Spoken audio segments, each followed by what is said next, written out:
Hello दोस्तों, good morning. Welcome to our channel 5 classes. Previous video lecture series में हमने net GRF जून 13 और दिसंबर 13 की प्रॉब्लम सॉल्व कर ली थी। आज की क्लास में हम नेट जीआरएफ जून 14 और दिसंबर 14 की प्रॉब्लम सॉल्व करेंगे। तो देखिए first problem.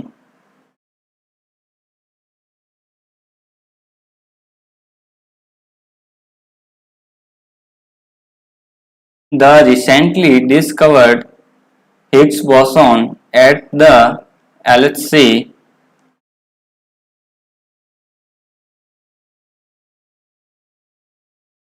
experiment has a decay mode into a photon and a Z boson.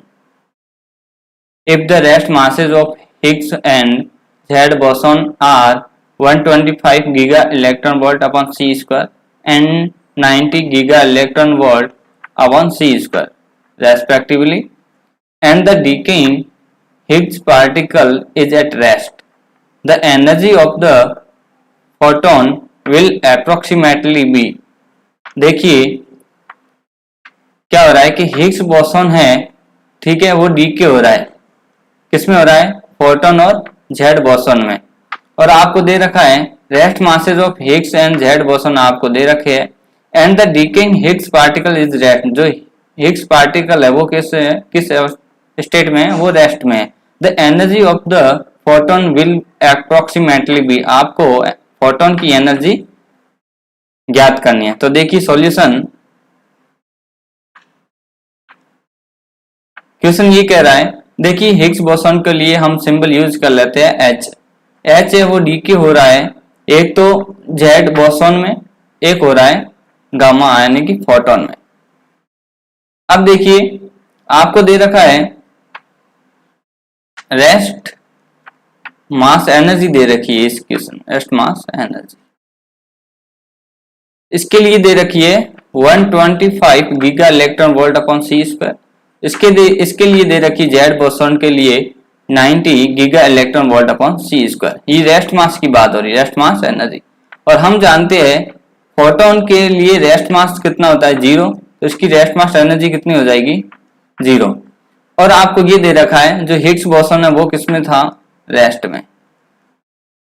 ठीक है, अब रेस्ट मास की बात हो रही है। अब यहां हमें किसकी ज्ञात करनी है? एनर्जी फोटोन के लिए। तो देखिए इस कंडीशन में देखिए आपको क्या ध्यान रखना है कि यदि कोई एक्स डीके हो रहा है स्मॉल एक्स और वाई में, ठीक है, और इनके रेस्ट मास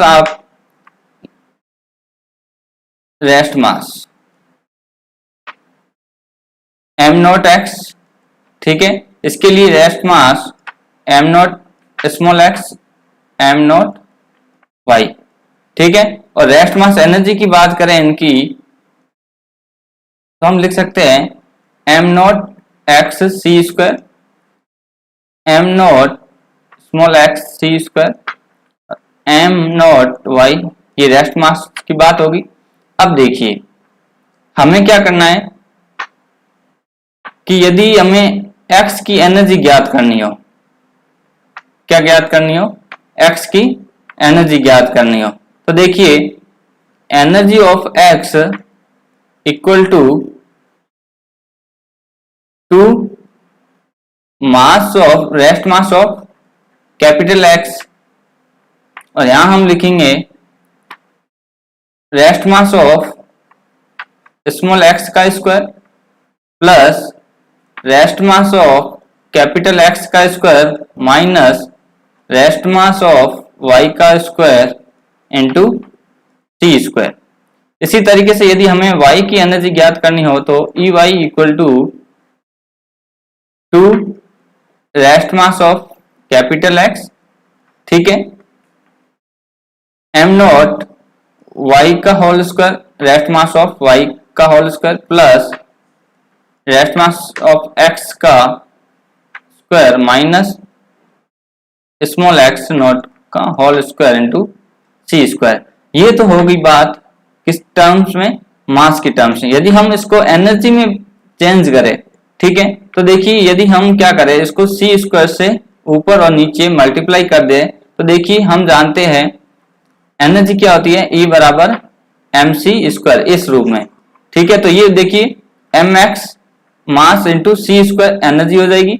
देखिए ये है m0x² और ये है c4, तो ये हो जाएगा E² हो जाएगा। तो देखिए इसको हम इस तरीके से लिख सकते हैं कि energy of x equal to rest mass energy of small x का whole square plus rest mass of capital X का whole square, rest mass energy, ठीक है, minus rest mass energy of y0² upon rest mass energy of capital X। ठीक है, इस तरीके से आप y की भी लिख सकते हो। तो देखिए इसी का यूज करते हुए हम एनर्जी ऑफ फोटोन की बात करें। ठीक है, तो ई गामा किस रूप में है, y के रूप में। तो देखिए y की हम यूज ले लेंगे एनर्जी। तो देखिए y के लिए क्या हो जाएगा, 2 rest mass energy of capital X, यहां आ जाएगा rest mass energy of gamma का square plus rest mass energy of capital X का स्क्वायर माइनस, देखिए यहां कैपिटल X क्या है, ये कैपिटल X है, ठीक है, और ये स्मॉल x है और ये y के रूप में है। तो देखिए यहां गामा हो गया,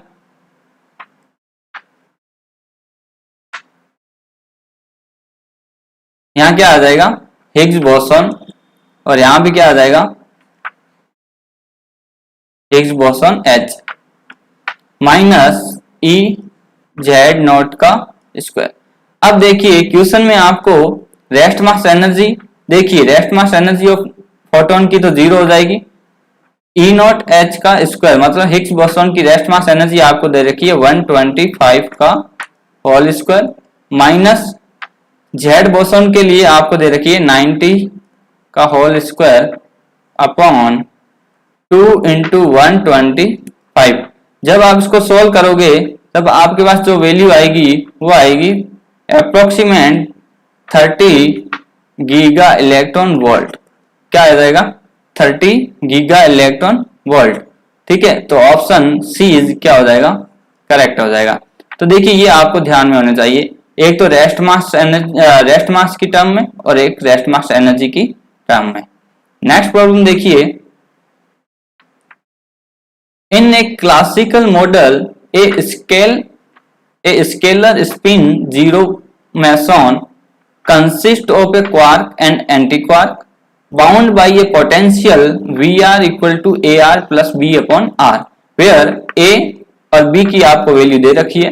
If the masses of quark and antiquark are negligible, the mass of the meson can be estimated as approximately। देखिए आपको ज्ञात करना है मेसन का मास, किस तरीके से ज्ञात करोगे। तो देखिए क्वेश्चन में आपको क्या क्या दे रखा है, एक तो क्वार्क और एंटीक्वार्क के मध्य के बिटवीन जो आपको पोटेंशियल दे रखा है वो ये दे रखा है। ठीक है, इनमें जो कांस्टेंट यूज हो रखे हैं उसकी वैल्यू दे रखी है। If the masses of quark and antiquark are negligible, आपको क्वार्क और एंटीक्वार्क के जो मास है वो नेग्लिजिबल आपको मानने हैं। इस तरीके से आपको मेसन का मास ज्ञात करना है। तो देखिए इस कंडीशन में आप क्या करोगे, जब भी आपको पोटेंशियल दे रखा हो, ठीक है, तो इस केस में सबसे पहले आप क्या करोगे कि इक्विलिब्रियम कंडीशन, इक्विलिब्रियम डिस्टेंस ज्ञात करोगे। क्या ज्ञात करोगे, इक्विलिब्रियम डिस्टेंस R ज्ञात करोगे। अब आ जाती है R कैसे ज्ञात करोगे, मैक्सिमा और मिनिमा कंडीशन लगा के, मैक्सिमा और मिनिमा कंडीशन से। कहने का मतलब है कि इस जो आपको पोटेंशियल दे रखा है उसको R के रेस्पेक्ट में डेरिवेटिव करके उसको जीरो के रूप में, जीरो के बराबर कर दीजिए और वहां से equilibrium distance R find out कर दीजिए।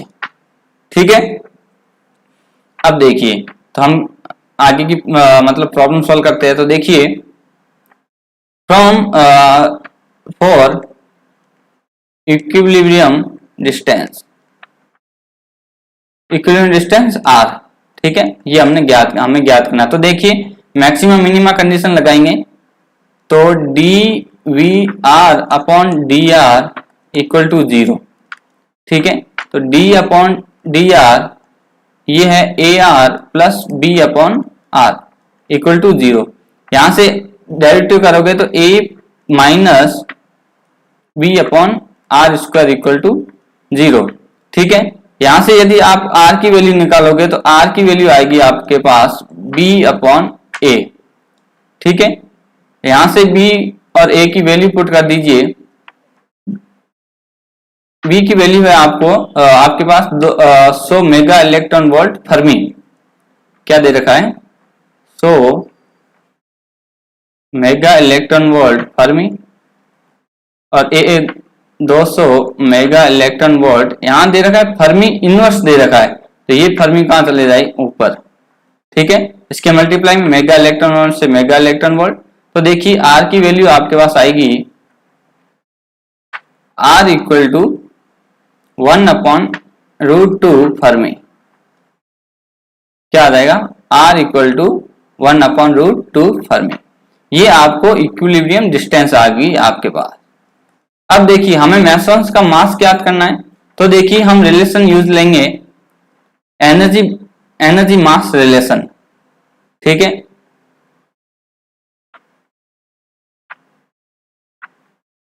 देखिए एनर्जी मास रिलेशन से अब देखिए इसको हम अनसर्टेनिटी प्रिंसिपल से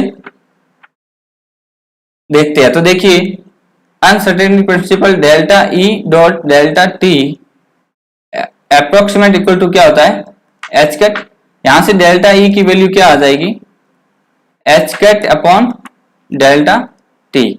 अब देखिए ये हिग्स बोसॉन ये जो मेसॉन है, ठीक है, मेसॉन ये जो पार्टिकल है इनकी जो वेलोसिटी होती है वेलोसिटी ऑफ लाइट के रूप में होती है। तो देखिए आर इक्वल टू क्या हो जाएगा? सी into delta T.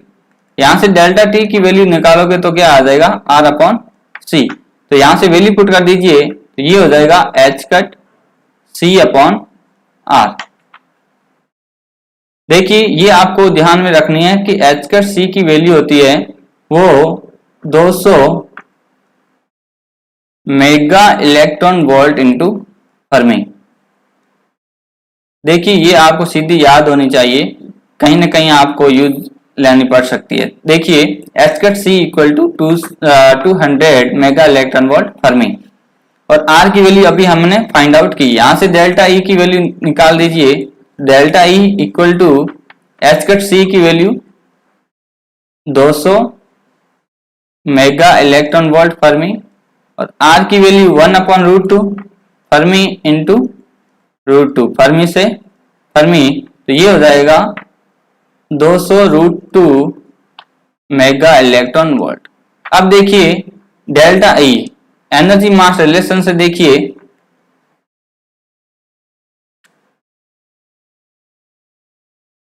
Delta E equal to क्या होता है? M C square. तो देखिए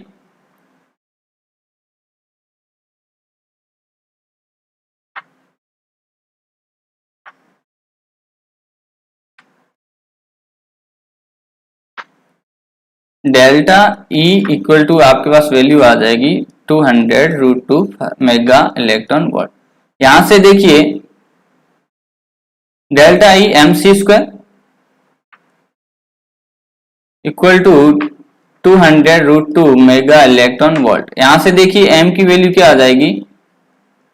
200 root 2 mega electron volt upon C square. जब आप इसको मल्टीप्लाई करोगे, ठीक है, तब आपके पास जो वैल्यू आएगी वो आ जाएगी 283 mega electron volt upon C square. ये अप्रोक्सीमेट ये वैल्यू आएगी।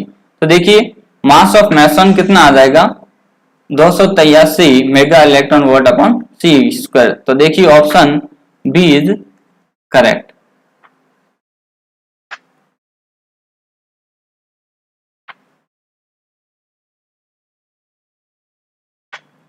दोबारा देख लीजिए हमने क्या किया, जो पोटेंशियल दे रखा था, ठीक है, उस पोटेंशियल से इक्विलिब्रियम डिस्टेंस ज्ञात कर ली।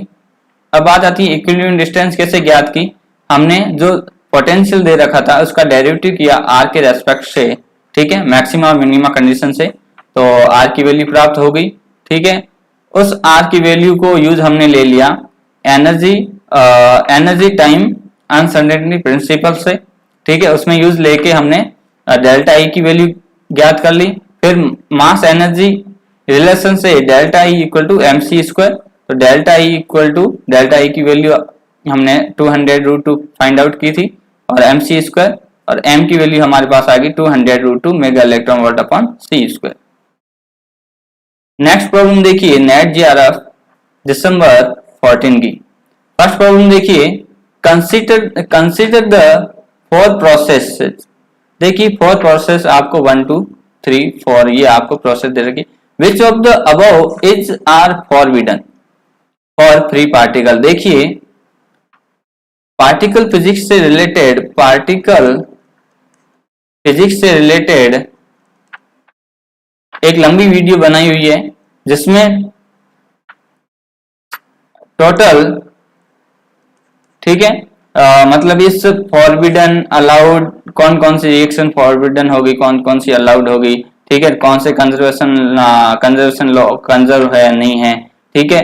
और इससे रिलेटेड हमने ऑलरेडी एक वीडियो बना रखा है, तो आप वो देख लीजिए, जिससे कि ये प्रॉब्लम आपके लिए आसान हो जाए। तो देखिए सॉल्यूशन देखिए,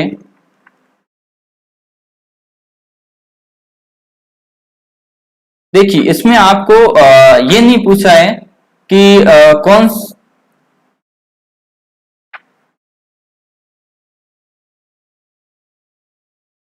देखिए इस क्वेश्चन में आपको इंटरेक्शन नहीं पूछा है। कहने का मतलब है स्ट्रॉन्ग इंटरेक्शन, वीक इंटरेक्शन और इलेक्ट्रोमैग्नेटिक इंटरेक्शन, इसकी बात नहीं हो रही है। ओनली फॉर अलाउड और फॉरबिडन की बात हो रही है। किसकी हो रही है? अलाउड और फॉरबिडन की बात हो रही है। जब भी इस तरीके का क्वेश्चन आए तो आपको ध्यान रखना है कि आप उसमें चार्ज देखें, ठीक है, एनर्जी कंजर्वेशन देखें, और स्ट्रेंथनेस चेक करें, बैरियन नंबर, लेप्टॉन नंबर, ये चेक करना है आपको, ठीक है।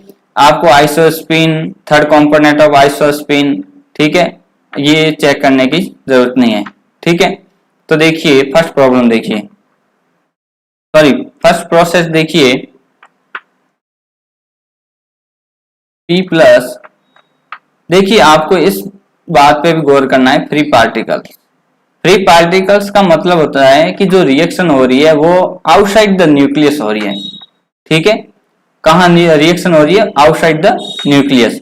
तो देखिए P प्लस, देखिए हो रहा है न्यूट्रॉन प्लस पॉजिट्रॉन प्लस, सबसे पहले आप क्या चेक करोगे इसमें?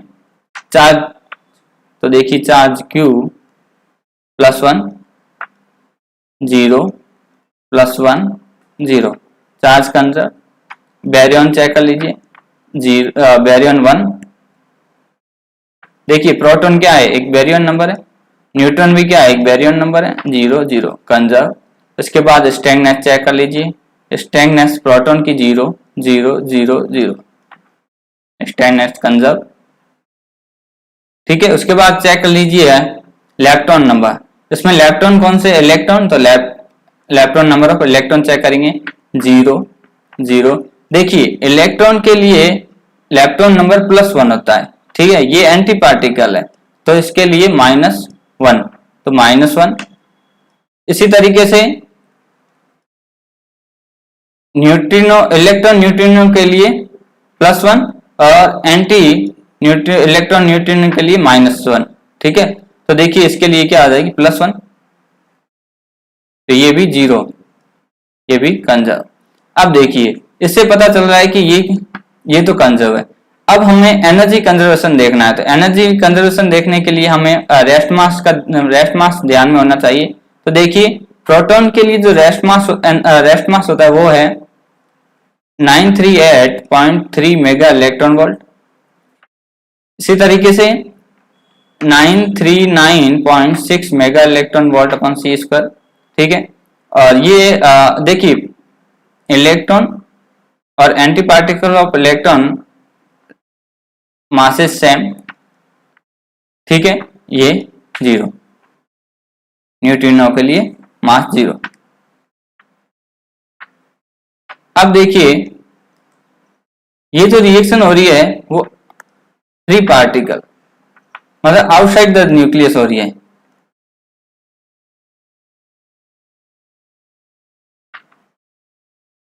आउटसाइड द न्यूक्लियस देखिए, ये देखिए जो प्रोटॉन है वो डीके हो रहा है अपने से ज्यादा मास में, ठीक है। देखिए प्रोटॉन जो डीके हो रहा है वो अपने से ज्यादा मास में हो रहा है, तो देखिए ये outside the nucleus not possible है। Outside the nucleus not possible है।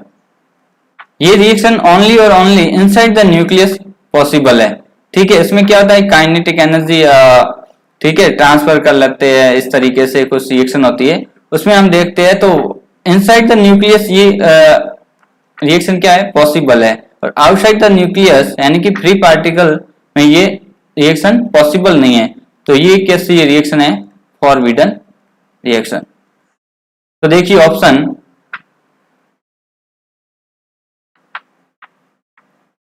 सी और डी में। अब सेकंड देख लीजिए, सेकंड रिएक्शन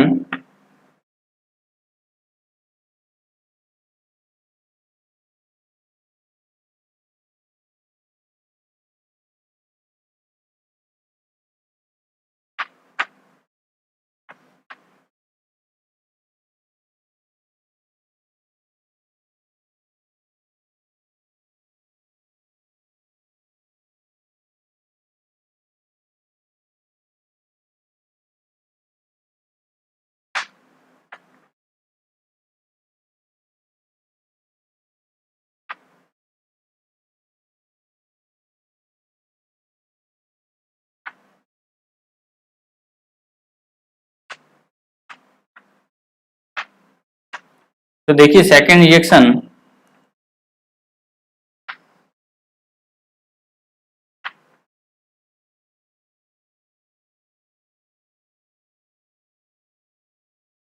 लैम्डा डीके हो रहा है proton positron P plus E plus और इलेक्ट्रॉन न्यूट्रिनो में। सबसे पहले देखिए चार्ज देख लीजिए 0 +1 +1 0, चार्ज नॉट कंजर्व, ठीक है। तो ये रिएक्शन कैसी है, फॉरबिडन। ये रिएक्शन कैसी है, फॉरबिडन। तो देखिए एक तो हमें फॉरबिडन मिल गई फर्स्ट, और एक फॉरबिडन रिएक्शन मिल गई हमें सेकंड। तो देखिए ऑप्शन डी इज करेक्ट। आप थर्ड और फोर्थ भी चेक कर सकते हो, कैसे, देखिए सबसे पहले चार्ज कंजर्व देख लीजिए प्लस। देखिए next problem, in elastic skating electrons are scattered of protons. To determine if a proton has any internal structure, the energy of the electron for this must be at least। देखिए proton की internal structure ज्ञात करने के लिए electron की minimum या at least कितनी energy होनी चाहिए। तो देखिए सॉल्यूशन देखिए, to find internal structure of proton, de Broglie wavelength associated with electron, electron के साथ जो de Broglie wavelength associated है उसकी जो ऑर्डर होनी चाहिए वो रेडियस ऑफ प्रोटॉन, प्रोटॉन की रेडियस के ऑर्डर में होनी चाहिए, ठीक है। तो देखिए रेडियस ऑफ प्रोटॉन अप्रोक्सीमेट कितनी होती है, 1 फर्मी, ठीक है। तो हम लैम्डा की बात करें वो भी कितनी हो जाएगी उसके ऑर्डर की, मीटर, ठीक है, या हम कह सकते हैं 1 फर्मी। अब देखिए E इक्वल टू PC और P equal to H upon lambda, de Broglie, ठीक है, डी ब्रोगली से P equal to H upon lambda. कैसे, देखिए E इक्वल टू क्या होता है H nu, E equal to H nu क्या होता है C अपॉन लैम्डा, ठीक है, और E इक्वल टू क्या होता है PC। तो यहां से P आप कंपेयर करोगे तो आपको C अपॉन लैम्डा मिलेगा, ठीक है, E बराबर PC। तो ये देखिए E equal to HC upon lambda. यहां से देखिए वैल्यू पुट कर दीजिए, h की वैल्यू 6.626 इंटू 10 की पावर माइनस का 34 जूल सेकेंड, देखिए जूल इंटू सेकेंड, ठीक है, और 3 इंटू 10 की पावर 8 मीटर पर सेकेंड स्क्वायर, ठीक है, और ये 1 फर्मी यानी कि 10 की पावर माइनस 15 मीटर, ठीक है। तो देखिए ये जो एनर्जी है वो किसमें है, जूल में है, ठीक है, और हमें जो एनर्जी दे रखी है वो इलेक्ट्रॉन वोल्ट में है। तो देखिए ये हमें रिलेशन ध्यान में होना चाहिए, 1 electron volt equal to 1.6 into 10 की पावर माइनस का 19 जूल,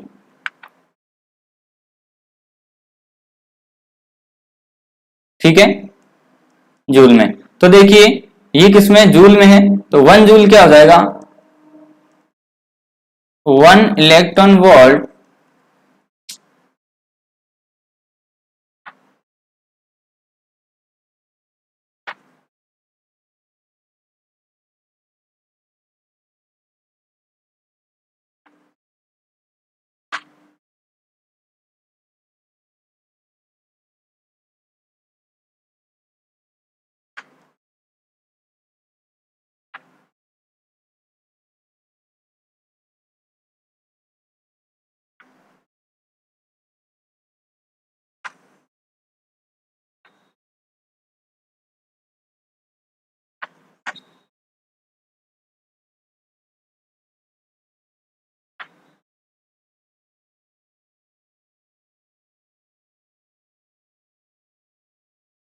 देखिए